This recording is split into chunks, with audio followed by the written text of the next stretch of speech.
You will make it through. The fitra is awake in you. With Quran and Sunnah by your side, here's a place where it will thrive. You will make it through. You will make it through. The fitra is awake in you. With Quran and Sunnah on his side, here's a place where it will thrive. You will make it through. With Quran and Sunnah on his side, here's a place where it will thrive. You will make it through.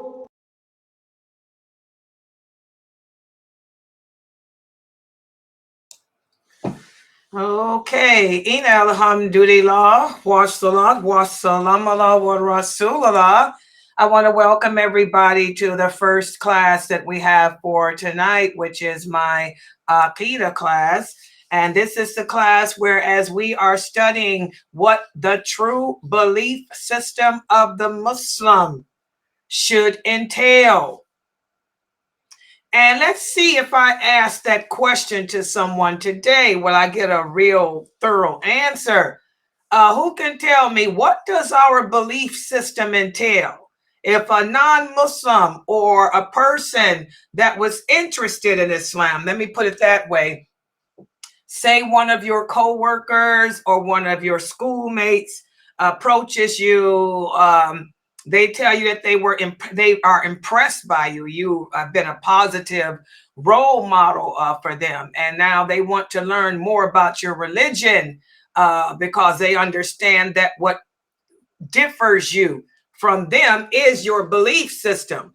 So if they were to ask you, what does your belief system entail, that's different from what other people's belief system entails, how would you respond? Is there anyone here who can answer that? Anyone in my Zoom room? I know that I don't have many people here. Sister Fame is not going to be around. So I was going to appoint somebody to take her place today, but wasn't nobody in there. So I don't know. Is there anybody in the Zoom room now? Is there anybody in the Zoom? If I switch cameras, hold on, guys, here. Let me see what's going on in my Zoom. No. Where's everybody out in the Zoom room? Nobody's here? Can I try? Yes, go ahead, baby. Go ahead. I would say I believe in one God, and he has no partners, and he is the creator of everything. MashaAllah, that's one of the kids, and that's a great answer. One of the children to give, if someone asks you, because he's playing football with the Pee Wee League, and they want to know why he's so good, at his football and his basketball. He said, well, what makes my belief system different is I believe in only one God, and he's the only one worthy of worship, and I put my trust in him. That's why I can dribble that ball like you can. Okay, good job, baby. Anybody else here who would like to try? Maybe one of these adults if they're around, but they're not here as usual. Can anybody tell me, how would you respond if someone wanted to know what makes your belief system different? In other words, what do you believe in that's different from what other people believe in, that differentiates you? And nobody on YouTube or Facebook. It's a lot of typing y'all got to do. All right. Well, since I don't have anybody here today, I hope that the answers that you guys would give is, what differentiates us is we not only believe in Allah, but we believe, like the young kid said, we believe that he's the only one worthy of worship. We put him first. We put him foremost in our lives. We understand that we were created with a purpose, and that purpose is to worship him alone and to do the deeds in this world that are pleasing to him, because unto him will be the ultimate return. You know, you could start off by telling them something like that, you know, and then you let them know we believe in all of his prophets. We believe in all the books he sent down, even though those books don't exist anymore except for the Quran. You have to emphasize that. That has to be emphasized today. I'm going to tell you why it needs to be emphasized, because there's a lot of Muslims call themselves giving dawah, and they're giving dawah in a haram way, not in an unlawful way. The Prophet Muhammad sallallahu alaihi wasallam did not give dawah by using a Bible or a Torah. Neither did any of those companions. Those books don't exist anymore. I would look like a fool pulling up a Bible when I would look like a hypocrite. To be honest, Allah tells us in the Quran that he destroyed those other books. Whenever Allah sent down a book, it replaced the one that came before it. Okay? And the final book is the Quran. Those books were taken off the earth, guys. So the books that you're reading now are written by man. You don't know what's true in them.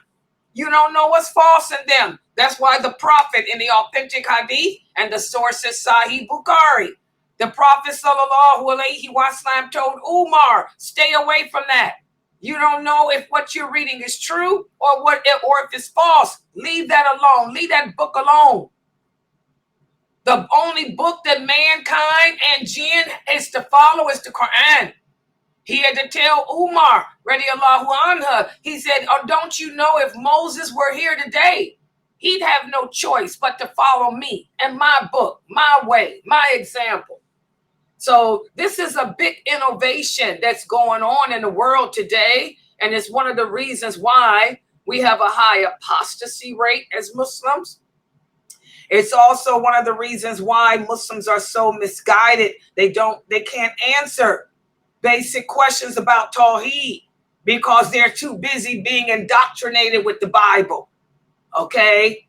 But when the Bible was replaced centuries ago, erased off the earth before Allah sent the Quran.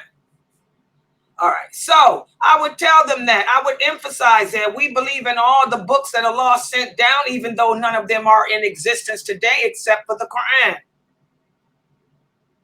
Okay? We believe in the hereafter.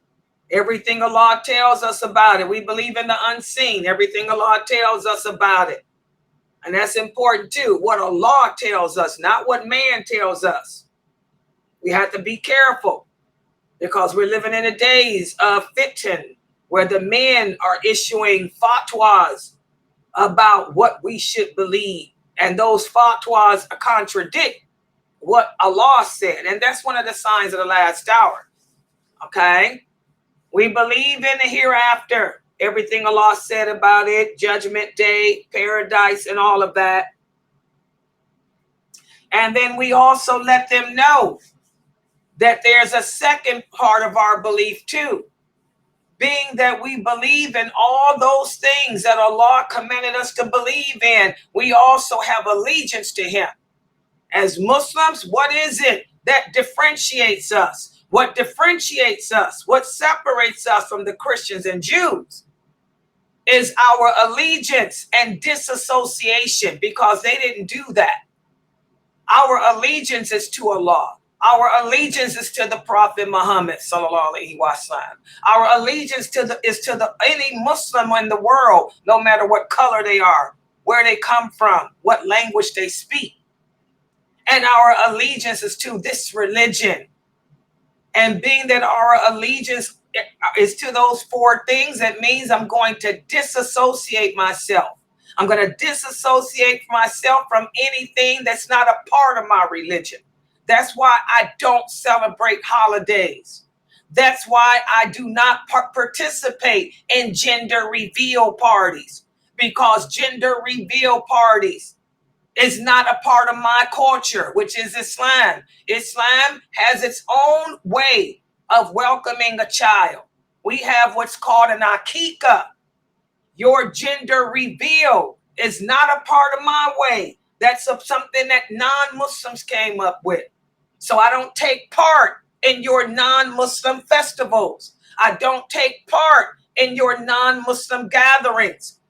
That's what differentiates me from the other people, the Christians and Jews. I disassociate completely from any lifestyle that contradicts Islam. I disassociate completely from any morality, any actions that contradict my way of life. The Jews didn't hold firm to that. The Christians didn't hold firm to that.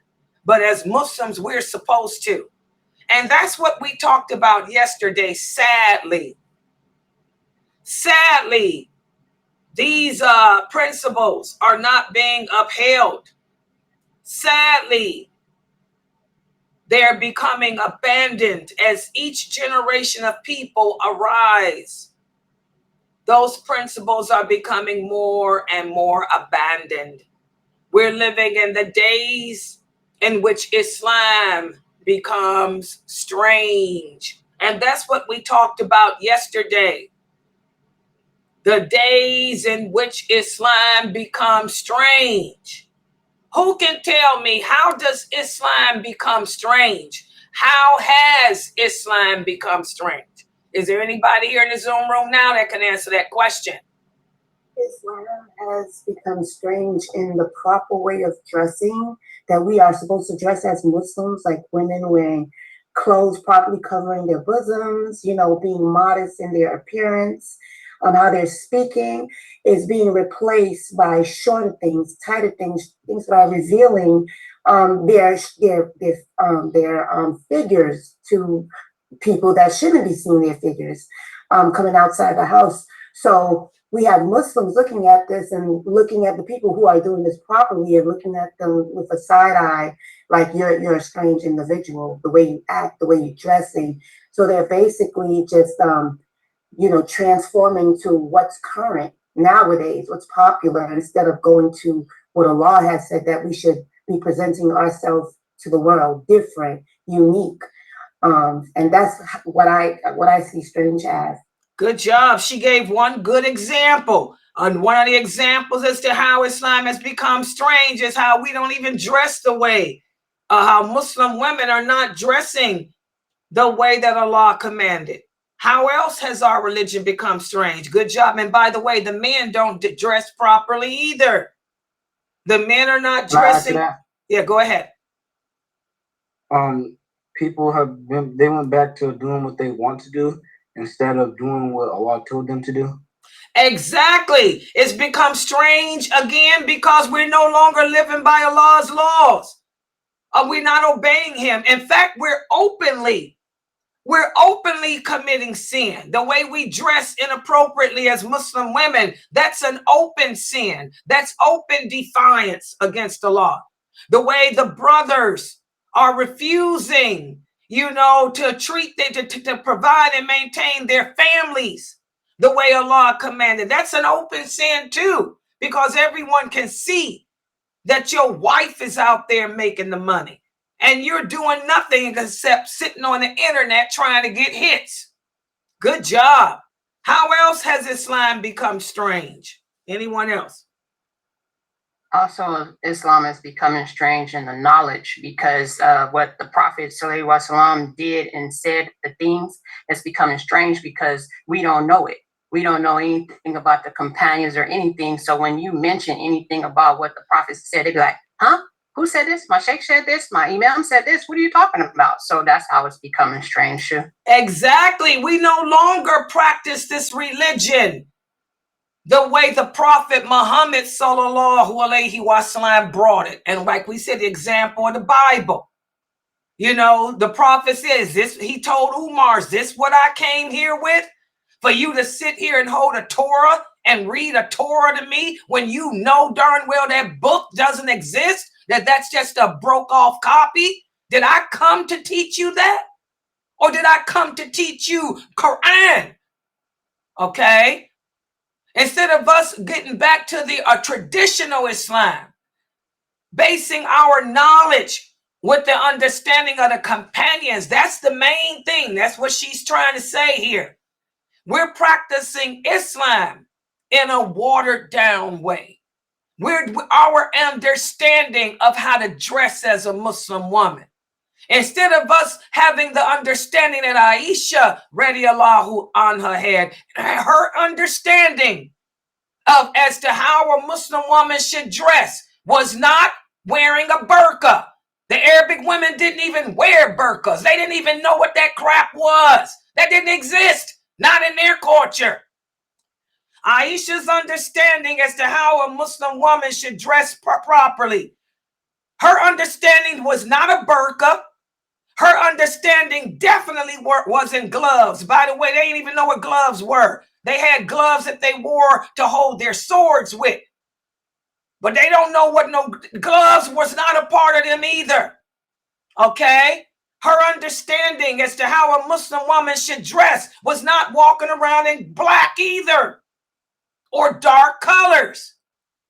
Because as Aisha radiallahu anha tells us, what's the source? What's the source? Not just her, but Atika and other female companions, Bukhari and Muslim. We never wore black. We never wore dark colors unless we were mourning the death of a person. So the way we dress, the way we practice this deen, like she's saying, we have deviated away from understanding it and how it should be as those original companions understood it. Instead, we understand what our sheikh said. If the imam or the Saudi Arabia, let me put it this way, I'm going to break it down. These fatwas. Get so sick of that crap. If the Saudi Arabian fatwa doesn't say that a woman can wear colors, we don't accept it. If the Saudi Arabia fatwa doesn't say a woman can drive, we don't drive. If the Saudi Arabians don't issue a fatwa saying that it's time to pray, we don't pray. The world runs to the beat of Saudi Arabia for some reason. That's the sign of the last hour too. And you guys are crazy if y'all, and what's going on in the world today. Anybody that's listening to anything coming out of Saudi Arabia, y'all got a problem. I want to let you brothers know again, the true scholars in Saudi Arabia have been either put to death or in prison. Anybody that's sitting up in Saudi Arabia talking about Islam, he's doing whatever the king told him to do. It ain't based on no Quran, no Sunnah, or none of that, because he will be ousted. He will be executed. Okay, so y'all definitely don't need to be listening to no Saudi Arabia, nothing. And I know y'all like that popular man. That man that's on from Saudi Arabia, don't listen to him. Most of his fatwas sound like garbage. Most of his fatwas are garbage. Most of them, especially the ones about black people, telling you sisters that it's haram to put your hair in French braids. He don't know what a French braid is, so keep your mouth shut. So y'all need to take that Saudi Arabia and just whoosh. Islam is not based on Saudi Arabia. Islam is not based on what any man or woman says, other than what those companions understood the Prophet sallallahu alaihi wasallam to say, or what those companions understood Allah's verses to mean. That's why when I'm teaching here at this website, I'm always using Aisha radiallahu anha to you sisters. Because no woman on this planet and no man on this planet today understands this religion better than Aisha radiallahu anha. Y'all understand that? So you should be dressing the way she said the understanding of the verses mean. Okay? Not the way these twisted men told y'all. I'm going to share something with you guys. One of the sisters here from YouTube, she just went on, she said she just went on a traveling trip. And so she got to go to the Arabic lands. She says she was so surprised. She traveled to Jordan and she's on a trip with her husband. She went to the Emirates. She went to Bahrain. She went to Kuwait. And she says she was so surprised to see. She said, Layla, very few women cover their face. They don't cover their faces at all. I said, I told y'all that's not part of Arabic culture. That's not Arabic culture. That was Turkish women and Turkish culture. You know, those people know, those women in those countries know their religion. Whether they practice it right is a different thing. But they know their deen. They know what their rights are in the Gulf. They know what they can and can't do. You know, you don't see those women around there oppressed. You don't see when you go to the Emirates, when you go to Kuwait, when you go to Bahrain, you don't see those women walking around oppressed, deprived, depraved. They know their religion. And ain't nobody trying to oppress them. Ain't nobody trying to deprive them or deprave them.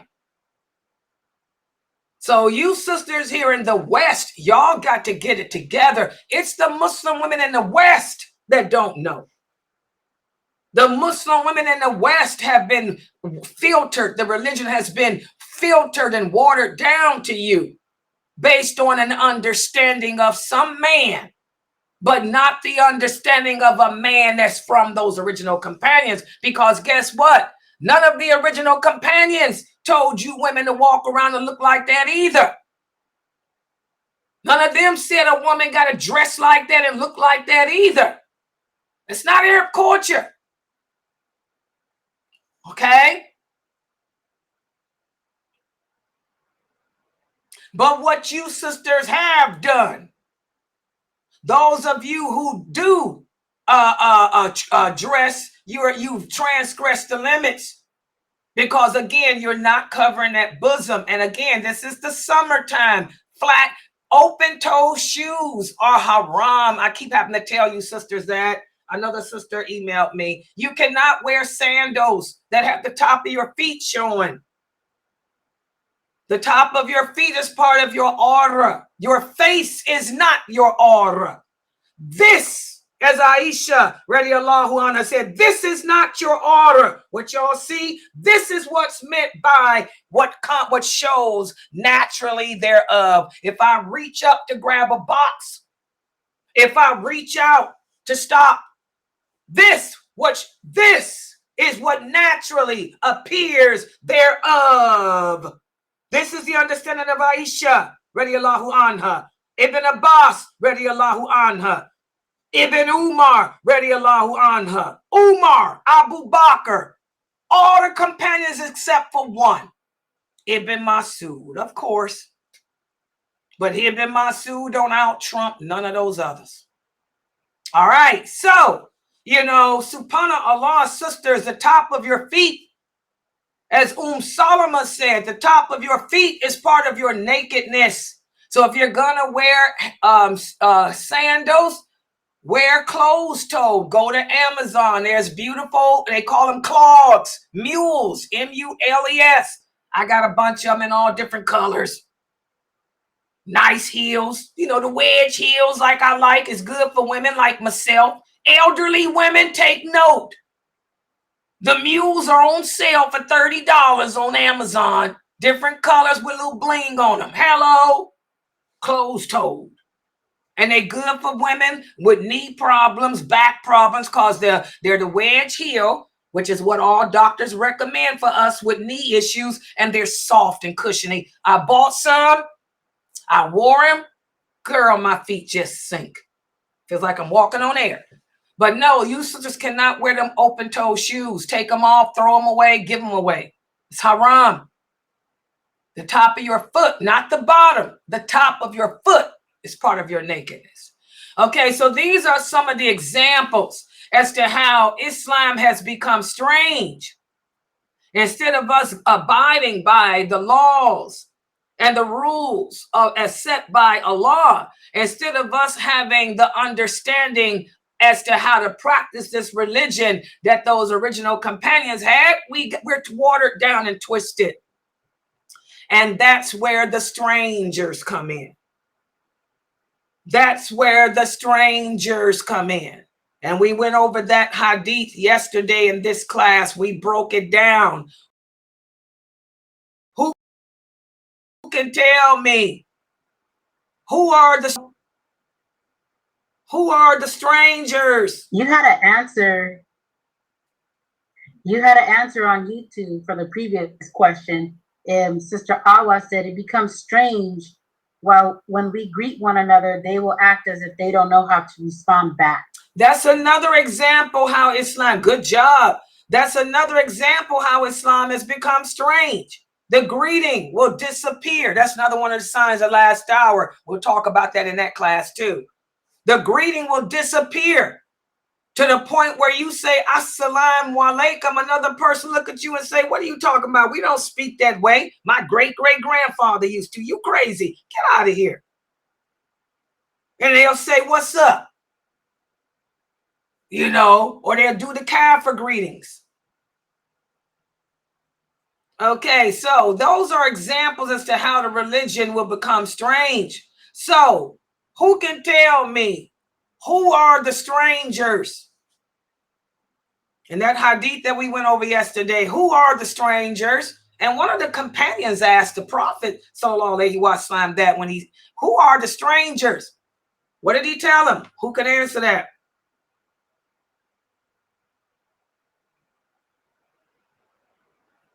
People in The strangers are. Yeah, go ahead. I'm sorry. Go ahead. The strangers are the one who's upholding the traditional way of the Prophet Muhammad sallallahu alaihi wasallam. Stick to his guidelines. Everything that we do, everything that uphold Islam. Those are the strangers. The ones that stay away from what Allah said. Exactly. Stay away from the ones that's upholding all the things that we support.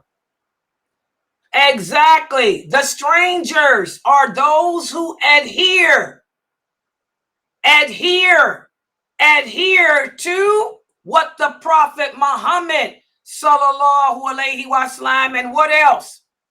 Is it just the Prophet Muhammad? That's where y'all lose it. No, it's Allah too. Wait a minute. It's first, Allah's first. That's wrong I'm sorry, too. I thought you was talking to me. No, I'm looking at the answers, and that's wrong. We all can never get this right. No, the strangers, let me give y'all a clue, Brother Marard, Sister Mina. The strangers are not people who say they believe in Allah and his prophet. That's not the strangers, because every Muslim claim they believe in Allah and his prophet. Every Muslim will tell you that. Who are the strangers? Y'all missing the most important part as to what differentiates a stranger. How is it that when I'm sitting on this internet giving a lecture, somebody like Sheikh Saud. Sheikh Saud is a scholar of the ulama, for those of you who don't know. Someone like Sheikh Kabisi, Sheikh Morsi, Sheikh Said even in Egypt. They can listen to me and they stop. They join my stream and they say good news and they want to be a part because they can tell I'm a stranger. Who are the strangers?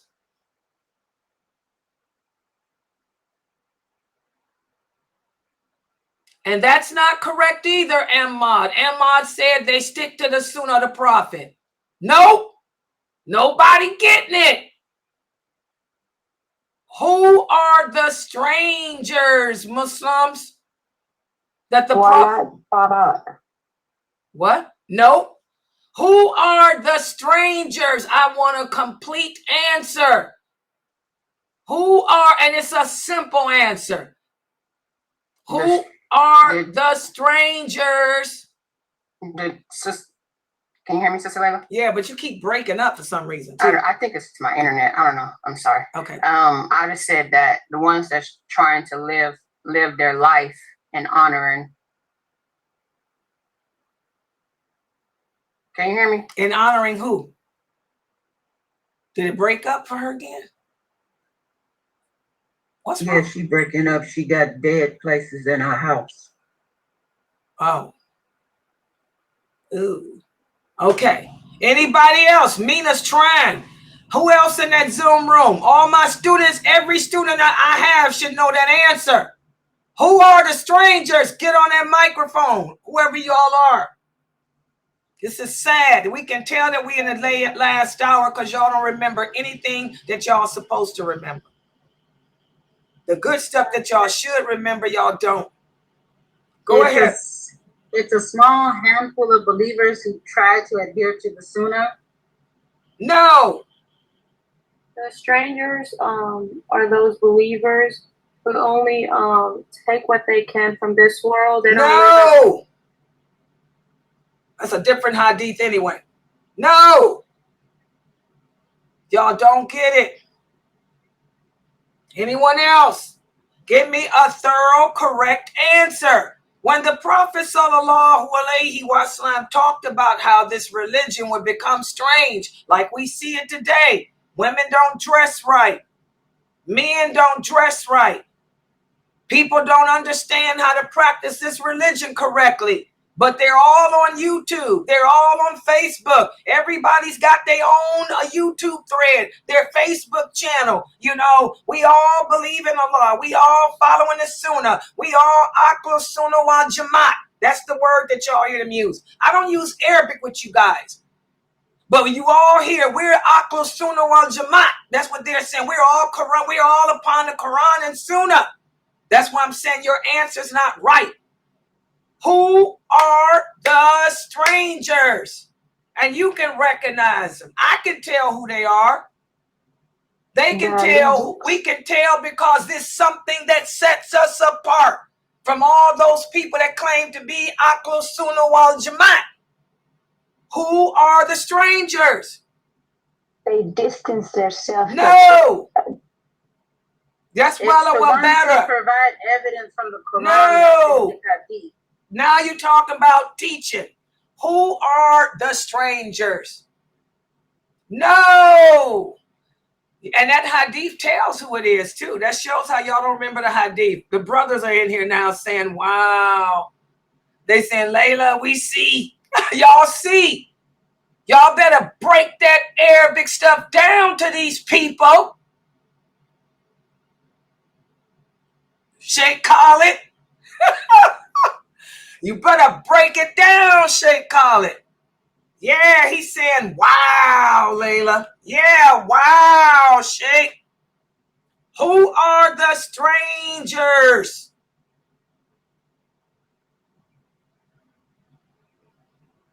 Answers I got on YouTube. Sister NF said the stranger is the one who breaks away. No. That's Wal Bara. That's part of La ilaha illallah. All of us as Muslims are supposed to know how to distance. That hadith, good news to the strangers. Why is there good news for us? Why is it that even though we deal with this, what is it about? What is it that, hold on. Why do people come into my thread, other Muslims trying to pick a fight with me? Come on, y'all. What is it that makes me different? You're upon the truth. Yeah, but what is it that makes me upon the truth? What is it that you are speaking the traditional way? What is the companions? Oh, now get it, give me the put it together. What is the traditional Islam, Mina? Y'all better learn how to talk. This is another one of the signs in the last hour. The true people who understand cannot talk. They can't express themselves. They're like little stupid people. That's a sign of the last hour, girl. That war again, I'm telling y'all, Trump gonna sign that bill. Okay, what is traditional Islam? The traditional Islam is what the Prophet ﷺ came with, and what the companions was upon. What does that mean upon? Well, should we say what the companions were upon? No, what the companions. We already know upon means what they follow. The companions followed the prophet. But what is it that you're forgetting? That's very important. That's the problem with all these other people that make them different from understood. There we go. The simple word understanding. The understanding. The understanding of the companions. I want y'all to write that down. Don't get it twisted. This is another sign. The people who are trying to practice, they can't speak. They don't know how to formulate their opinions, their words together. They can't speak out against the evil because they don't know how. That's the group y'all are in right now. All of you are in the group of people who want to enjoy the good. But you can't because you don't know how to put your words together. Whereas the innovators, they know how to speak. They can speak beautifully the English language and throw big words out there that you don't even know what they mean, but you're still going, ba, ba, ba, ba, ba, ba. That's what y'all doing. Y'all got to stop that. Y'all better make dua. Remember, I taught you guys this during Ramadan. The Prophet ﷺ said, pray. Every Muslim should put in your prayers, oh Allah, give me knowledge and understanding of this religion and give me the ability to express it, define it, explain it. Y'all better start praying, asking Allah to take that stuff to make y'all able to talk better, because none of you can express yourselves here. Only person of my students that can express themselves well is Faiza and Isra. Neither one of them are ever on the mic in here. Isra never comes in here. Faiza's too busy because she's a nurse running a hospital. But the rest of my students, all of y'all suffer with the expression.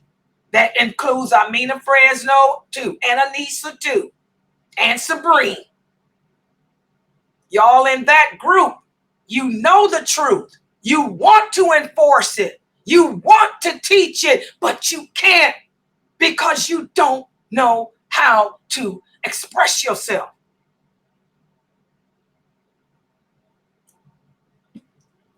Who's going to take over this website when I'm gone? Who's going to come in here and take over this website when I'm gone as far as teaching? Y'all got to think. Y'all got to be able to express it. All right, so who are the strangers? The Prophet ﷺ said the strangers, they are those that will be living at that time who will stick upon the traditional Islam. And one of the companions said, what is the traditional Islam? Traditional Islam is what I am upon. It's what you are upon. It's what the first 4 leaders after me will be upon. And the strangers are not only those who are upon the traditional Islam, but their understanding of it. This is the meaning of it in English. Their understanding of Islam will be the same as your understanding, as my understanding, and as those first 4 leaders after me. That's the stranger. Everybody claims to be Aql Sunnah wal Jamaat. Don't play the Arabic game with Layla. I don't teach in Arabic because y'all don't speak it, and y'all American and Western Muslims, y'all use Arabic because y'all think it's a religion. And the Arabic people make fun of you because instead of you answering the question, you just re-saying the question with an Arabic word, and they make fun of y'all. I ain't gonna do that to you. I'm gonna make you speak in English and make the laugh be on them. Okay? All the Muslims claim to be upon Quran wa Sunnah, Aql Sunnah wal Jamaat, and all of that nonsense. Salafi, and all that nonsense. I'm from the Salafiyya Dawah. Oh, really? If you were from the Salafiyya Dawah, you wouldn't have to tell nobody. Because, by the way, Salafi is not a noun. It's a verb. It's an action verb. You don't use titles. I don't have to use a title. I'm a Muslim, but I can sit up here like I'm doing right now. Look who all is in here. Y'all can't see who's in here? Look at all the people. I wish y'all could see the names in here. I got brothers from all over the world. These are famous brothers. Assalamu alaikum, Brother Khalid. Okay. I got Sheikh Saud in here. I got Sheikh Morsi in here. You know, Jamali's always around. Jamali is in here. I got some brothers from the Emirates. Assalamu alaikum, bro. You know, we're going to talk about that. This brother here. The brother here from the Emirates, I'm not going to say your name, because if I say your name, then people are going to come in here. I saw that video you sent me the other day.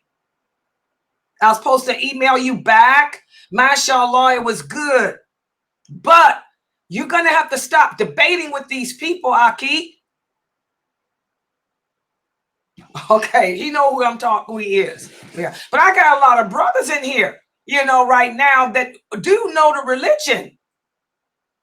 You know, you don't have to go around. If you upon the Salafiyya Dawah, if you upon Ahl Sunnah wal Jama'ah, you understand, people will be able to tell from your behavior, how you talk, how you dress, how you walk, how you deal with the people. MashaAllah, like one of the brothers here is typing. I don't know if y'all can see him. He said, yes, if you are a woman of dawah who need to be a woman of dawah, he said you'd be like Layla. That's right. These people think I'm crazy over here in the West, y'all know. They think, oh, she's loud, she's crazy. I'm following the Sunnah. I am upon traditional Islam. And any true person of knowledge will tell you the way I teach is the way Aisha radiallahu anha taught, the way Salama spoke, the way every female companion spoke, and the way we carried ourselves publicly. Because this is what Allah commands the believing women to do. I have to be intimidating publicly. Behind closed doors, I probably cry my heart out, which I do. But when I get on this internet, or when I leave out my house to go grocery shopping, when I go to the bank, when I'm riding in my car, I'm going to hold myself up with a serious demeanor. Okay? If I got to speak, I'm going to speak loud. I'm not going to play games. And I'm going to be intimidating anyone that's watching me. That's the way Allah commands the believing women to be publicly, because it's for our protection. That's traditional Islam. That's the stranger. You look at me as being strange. You look at me as being crazy. I don't have but no 1,000 subscribers. I only got 20 followers. But Islam has become strange. And as the Prophet said, good news to the strangers. Y'all understand that? Do y'all understand that hadith now? Mina, if I were to ask you who the strangers are, can you answer it right now? Yeah, I can answer it. I just be flipping with my tongue. I'm telling y'all, that's the sign, and it's not a bad thing. Because, you know, that's what the Prophet sallallahu alaihi wasallam said. The true people can't express themselves. They got a problem. Look at Dr. Jamali. Sheikh Jamali is in here. Dr. Jamali, mashallah, may Allah forgive him of his sins. He had all those strokes. I wish y'all could have seen Dr. Jamali in his heyday 30 years ago before he got sick. Dr. Jamali is one of the scholars of Amja, guys. He's a real scholar. But Shaitan tried to take him out. You know, Shaitan attacks the people of knowledge. Shaitan tried to take Dr. Jamali out. Look at his old lectures. He was able to express himself well. He was like me, passionate, powerful, extremely handsome too. He was traveling all over Australia, all over the world, and then Shaitan took him down, made him sick. And alhamdulillah, he survived it because Jamali died several times. Y'all don't know, came back to life. The living dead. But subhanAllah, that stroke messed it up where he can't speak well like he used to. You know, that's what Shaitan does. That's one of the signs, guys, for the people, you know, of the truth. You know, we have all these disabilities. Either we can't communicate ourselves well, or we poor, we don't have the money to invest in the internet. You know, Shaitan, his allies outnumber ours. Then you got other speakers. I mean, how many of you remember how Khalid Yasin was back in his heyday? Those brothers are old now. Khalid Yasin, he's old.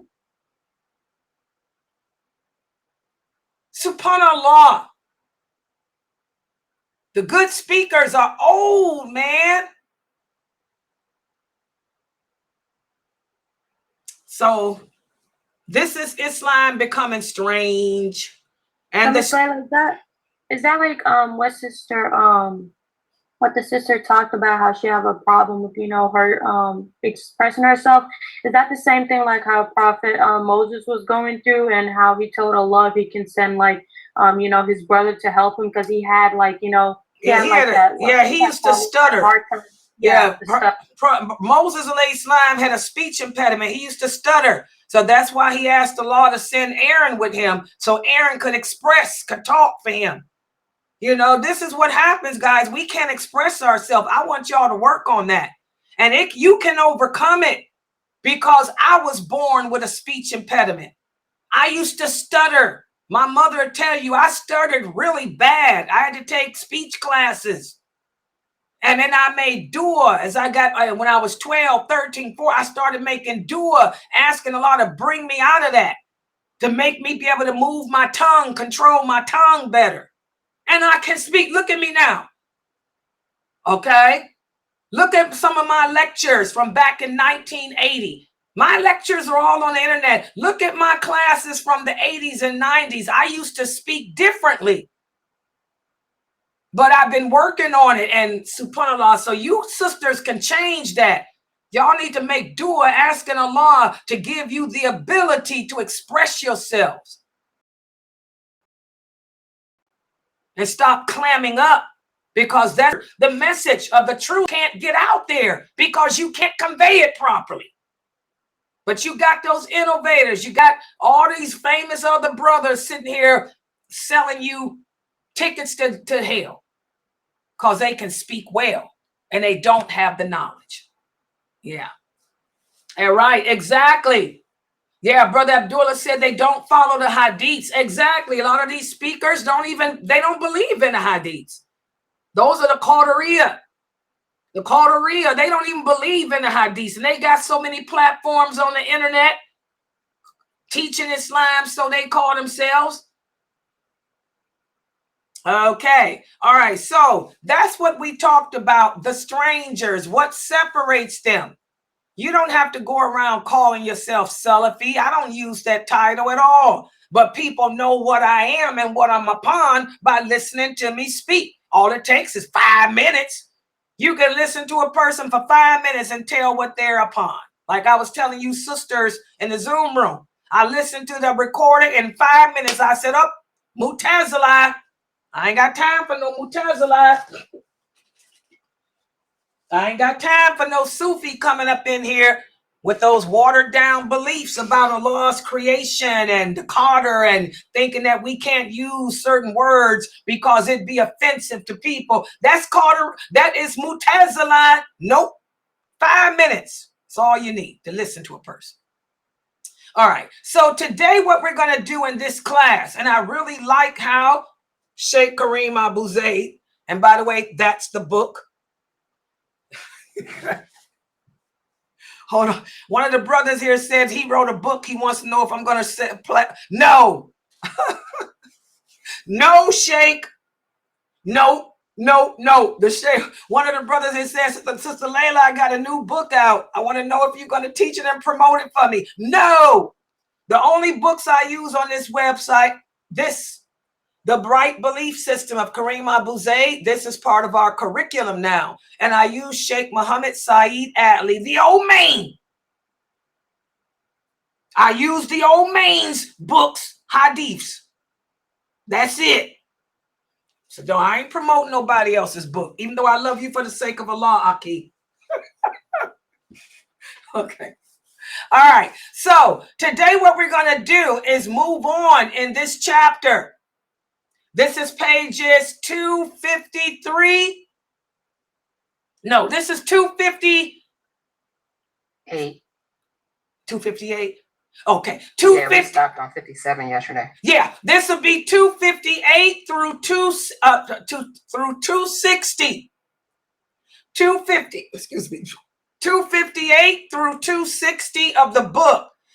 Yesterday, Sheikh Kareem Abuzaid broke down who the strangers are. That's why y'all need to review them notes. He broke down who the strangers are. And today, we're going to now talk about what is it that makes the strangers able to survive in a society or an environment where they're surrounded by other Muslims who are not upholding the true Islam. Well, what makes us survive is our emphasis of Wal Bara. This is where Wal Bara comes in. And let me put the PowerPoint up on the screen. Okay, now the sheikhs here say, I got to buy. You need to get the book, dude. You got your own school, right? All you brothers got y'all online schools. Why don't y'all incorporate Sheikh Kareem Abuzaid's right belief system into your curriculum like I have? It always starts with the woman. The woman has to do it first, and then you brothers will imitate me. Y'all always copy me afterwards. Make this book part of your curriculum. Brothers are laughing at me. Okay, let me put the screen up and put the PowerPoint up. Hold on here. Yeah, stay in here. I'm telling, don't leave out, because when you brothers leave out, that's when I get those Asharis. I don't have any Asharis in here today because they're afraid of y'all. Yeah, they like to attack the woman because I'm a woman, but since you brothers are here, it's my anxiety is together. Stay with me. See, this is what the believers do, guys. We support each other. That's another example. We support each other. You know, these brothers are in here to support me because they know that those Asharis have been attacking me lately for some reason. But alhamdulillah, I got my brothers here and I should be okay. Okay, let me put this up. Let's put the PowerPoint up for you guys. Hold on. And let's start with the Zoom room, people. Ferris? Okay, yeah. Okay, hold on. Okay. I got Ferris in here. All right. Hold on, Ferris. Okay, I'm getting ready to put this up. Yeah, put it in your curriculum, Ferris. SubhanAllah. Oh, I didn't mean to use your name either, but I did. That's okay. You don't care. He don't care. All right. Okay. Can y'all see on YouTube, on Zoom? I'm getting ready to show it on YouTube now. Is it in the Zoom room? The Yes, it PowerPoint? is on. Okay, hold on. All right. Okay, here we go, guys. So, yeah, pages 257 to 259. I was really messed up. Oh, no, I wrote the wrong. I'll straighten it. I put the wrongs. I still made it wrong. That's not the right one. That was yesterday. Girl, anyway, I'll fix that when I put the video up. But anyway, we're going to be speaking about how to implement Wal Bara as a guide in your life if you are a stranger. This is how the strangers do it. I was supposed to change this whole thing. How the strangers is supposed to say how the strangers implement Wal Bara as a guide in their lives. That's what it's supposed to say, but I guess I was so busy, I forgot to change the PowerPoint. Okay, but that's the book. And again, make sure you guys go to Amazon.com. Get a copy of this book, Diluting Wal Bara. Get the whole trilogy because I'm teaching the whole trilogy. This is the last of the trilogy. So let's take a look at today's discussion. In environments and societies where Islam has become strange. The principles of allegiance and disassociation become our beacons of light. Y'all understand that? For those of us who are living Islam with the understanding of those companions, we're looked at as being crazy. We're looked at as being fanatical. Ain't that right, Ferris? We're looked at as being backwards and messed up. The principles of allegiance and disassociation is what keeps us balanced, because allegiance signifies our allegiance to Allah, to his prophet, and all the Muslims, and we stay true to that. We stay true to that. We honor that allegiance, and we honor it with the truth. And this will encourage unity, especially in the face of hardship. And by the way, guys, you have an example happening today. SubhanAllah, you guys see how for the past last week, I've been under this website. I was getting some crazy people coming in here. I didn't know that I log on today and see Ferris and all these other, and Khalid and all these other brothers who are upon Sirat al-Mustaqim in here supporting me. Alhamdulillah. Because of our allegiance to Allah, our love for him, our love for the prophet, our love for the believers and this religion, and our love for the true Islam, it'll cause us to unite and come together, especially in the face of hardships. And again, Wal Bara, this is the distancing. As Muslims, we disassociate from sin. We disassociate ourselves from false ideologies. We disassociate ourselves from misinterpretations of the Quran, misinterpretations of the Hadith. This is how we protect not only our faith, but also the purity of Islam. Those are the strangers. The strangers are known as the protectors. The protectors. The protectors of the Sunnah. This is how we keep the Sunnah, the original, traditional Islam, pure. So the principles of allegiance and disassociation, they become our moral compass. They navigate us through the challenges of life. They guide us to uphold this religion and its truthfulness, despite what other people say about us, despite what other people think about us, and all of that. And once you reach that level in your practice as a Muslim, it will cause you to be able to implement the following things. Number one, you'll be able to uphold your belief system. Even though you're surrounded by innovators, you're surrounded by other Muslims that don't practice correctly. Even though you're living in a society such as America, where everything is okay, the same-sex marriage and relationships and all of that. How is it that the Muslims can survive, the believer can survive? It's because that believer is clinging to allegiance and disassociation. And again, Wal Bara, or allegiance and disassociation, that's our guide, that's our beacon of light. But our strength when living in environments such as these, our strength comes from embracing and holding firm to the obligations imposed upon us by Allah. Y'all understand that? Your prayers, even though we're surrounded by people who don't practice this religion properly, even though we're surrounded by other Muslims who attack us verbally, we cling to our prayers. We cling to our fasts. I cling to my hijab over my breast. I cling to the fact that I'll never be a part of Islam. I'll never sit at a table with a bunch of men talking about Islam. We cling to the obligations that Allah has imposed upon us because this is what keeps us within the folds of Islam.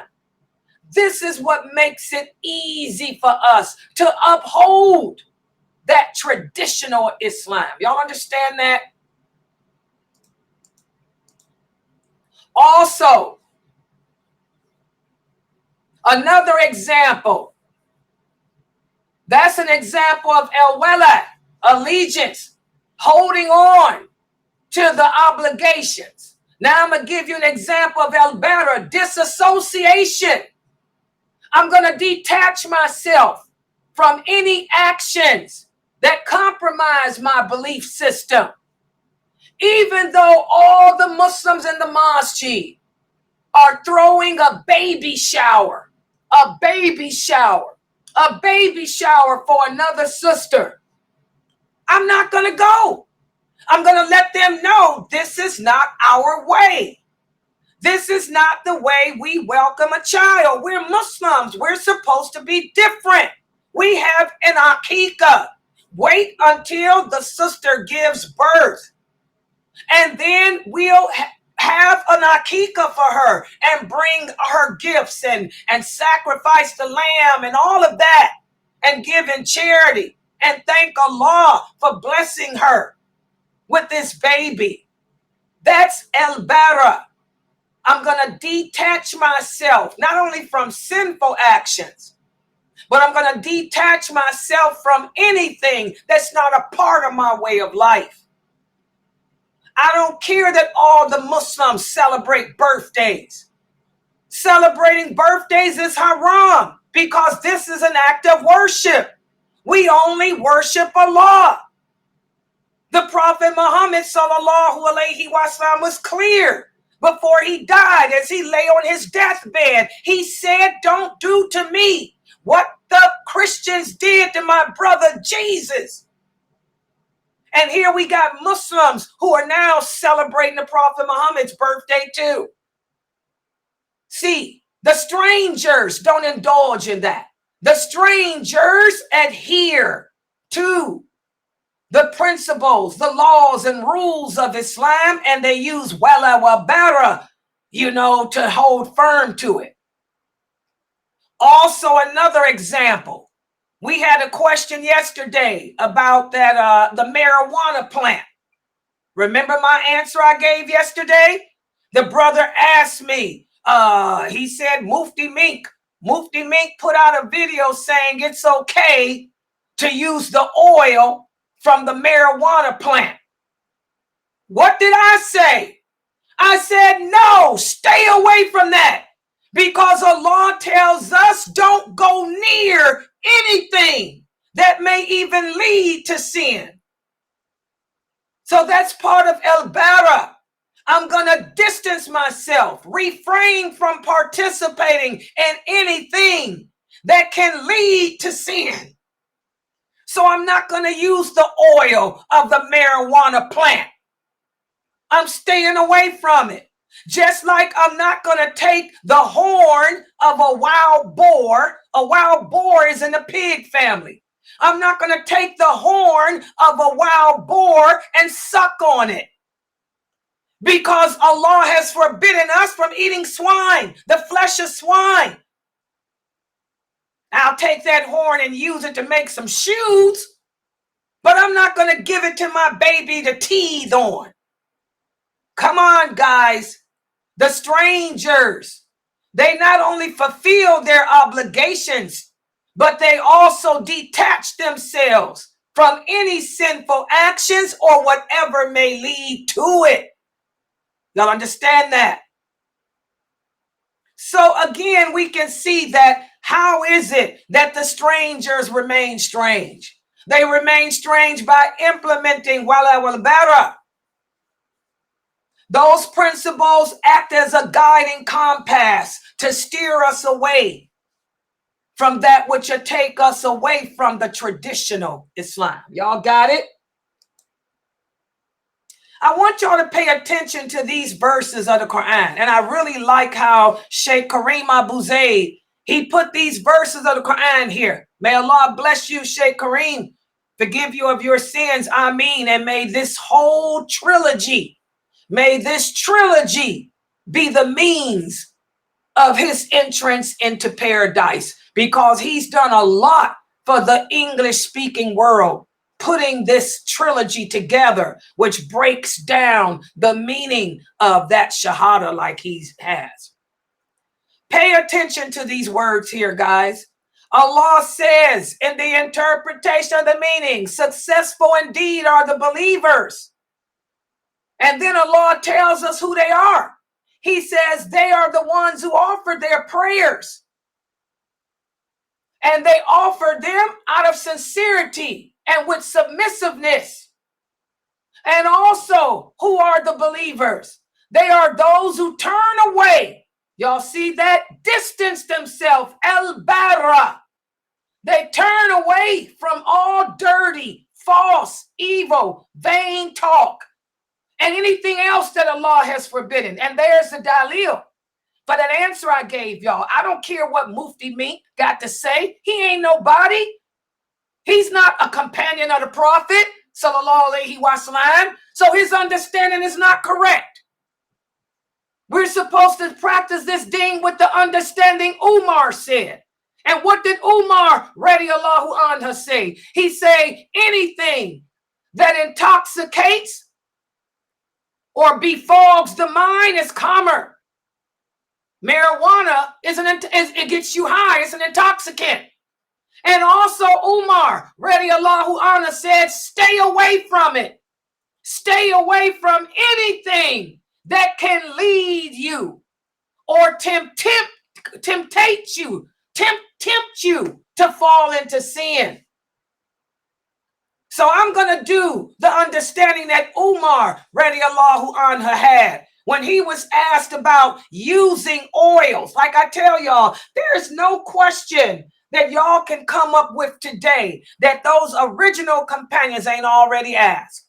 When Islam spread throughout the Roman Empire, the Romans that converted asked him about that. They asked him about, well, can we use this? Can we use that? Even though it's not drinking it. We're not drinking the alcohol, but we're going to use this and use it for that. He said, stay away from that. Stay away from that. Stay away from anything that can lead to you even desiring that. There's a lot of people who convert to Islam who used to smoke weed. Shaitan is real, guys. It starts off with you taking the marijuana plant, using the oil for your arthritis. Next thing you know, you're gonna say, "Well, let me put a little, just put it in some paper and smoke a little bit for my arthritis." Now you're back smoking it. The temptation of Shaitan is great, guys. So I don't care what Mufti Meek had to say about that. He's wrong, like he's wrong about a lot of stuff. I keep telling y'all to stop listening to Mufti Meek. He's not God. He's not Allah. And for those of you who don't know, he's a Deobandi. He's a Deobandi. He's a Deobandi. He is not, one who bases his information on the understanding of those companions. If he did, he wouldn't tell y'all that y'all can use it. Subhanallah. He would have given you the answer I gave based on what Umar radiallahu anhu said. So here you can see that these verses showcase the qualities of a successful believer.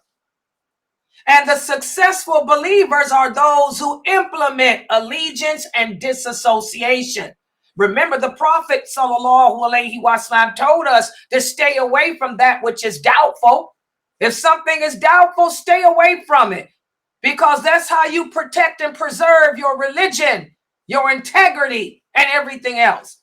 That's what the strangers do. They don't go near anything that's questionable.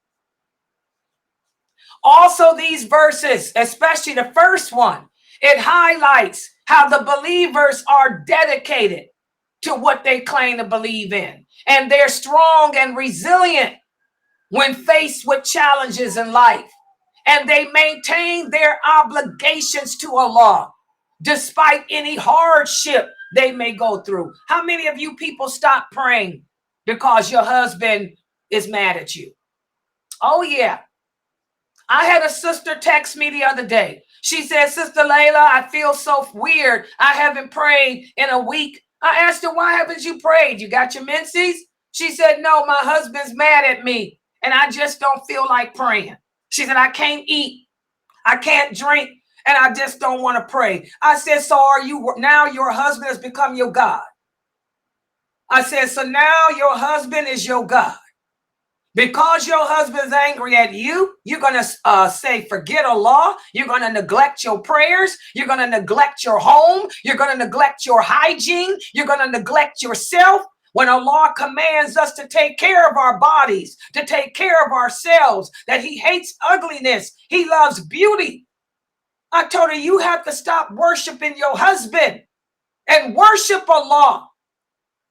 You don't allow the hard calamities of life to cause you to become remiss in your obligations to Allah. That's not the stranger. That's not the believer. The believers, when life throws them a curveball, they come back fighting even more. They come back stronger. And then that second verse emphasizes how important our obligations are. And how even though you may be faced with a hardship in life, you still have to keep that devotion to Allah. Reflect upon what your purpose is and why you were created and fulfill it. Prove to Allah that he comes first, even before your husband, even before your children. Prove it to Allah. And then the third verse underscores how the stranger who is the true believer stays away from sin and anything that leads to it, like I was telling y'all. And all these verses, they reinforce the meaning of allegiance and disassociation. Y'all understand that? For all my new shahadas, take a screenshot. I want y'all to take a screenshot of this PowerPoint. I'm going to quiz y'all on this tomorrow. I'm going to quiz all of you on these verses tomorrow. Take that screenshot. Okay? So, when we implement Wal Bara, not only does it strengthen our faith, but also it brings about unity from others like us, just like what I'm seeing today here on this internet. Y'all know I had a rough week. I've had these Asharis coming in here attacking my website. Then I had the Kafir dude, Corey, coming in here. I didn't know that today I would log on and I'd see all these brothers, even Ferris in here. I'm really surprised to see you, Ferris. But I did see that video you sent me the other day. Okay? Subhanallah. And they all in here like, we here. We letting you know, Sister Layla, we got your back. We letting you know, Sister Layla, that you ain't alone. We letting you know, Sister Layla, that we here. If you need us, even though they're not even in America, all of them. Some of them is in the United Arab Emirates. Some of them are in Saudi Arabia. I got a lot of them here in America. I even got my brother here from Kuwait. Subhanallah, assalamu alaikum. Goa. They're all in here. So this is what happens, guys, when we implement Wal Bara. That's when we know that we're not alone, because Allah says he will always send help to the believers. He'll send help from sources you never imagined, just like what I'm seeing in here today. Sources I never imagined of famous brothers who give dawah on the internet are here right now with me just to support me. And they ain't looking for no marriage either. Alhamdulillah. And that unity transcends geographical and cultural barriers. It unites the believers through our faith-centered perspective. Because again, the strangers are few, guys. Remember, the Prophet ﷺ said, search throughout the land. You will find only a handful of true believers. The true believers are ridiculed, slandered, talked about, but they will stand and support each other, even if it's a woman, an old woman like lailanasheeba. Okay, so believers, those of us whose fitra has been awakened, believers, those of us who are trying to implement and hold firm to the rope of Islam with the understanding of those companions, our strength in doing that comes from implementing Wal Bara into our lives. Does everybody understand that? It's all about learning for the new shahadas, learning how to distance yourself from anything that compromises Islamic values, Islamic morals, Islamic principles, and our religion in general, and show allegiance to those other Muslims who are like you. Even if you don't like them on a personal level, even if you don't know them on a personal level. I don't know some of these brothers on a personal level. I know of these brothers. I know of Faris. I know of these brothers here from Saudi. I know of I know Mishka, Mishka in Kuwait. I know of these brothers, okay? But the simple fact that they knew that another one of the kindred was under attack, here they are. Here they are in force. Thank you, brothers. All right, I'm going to stop right here.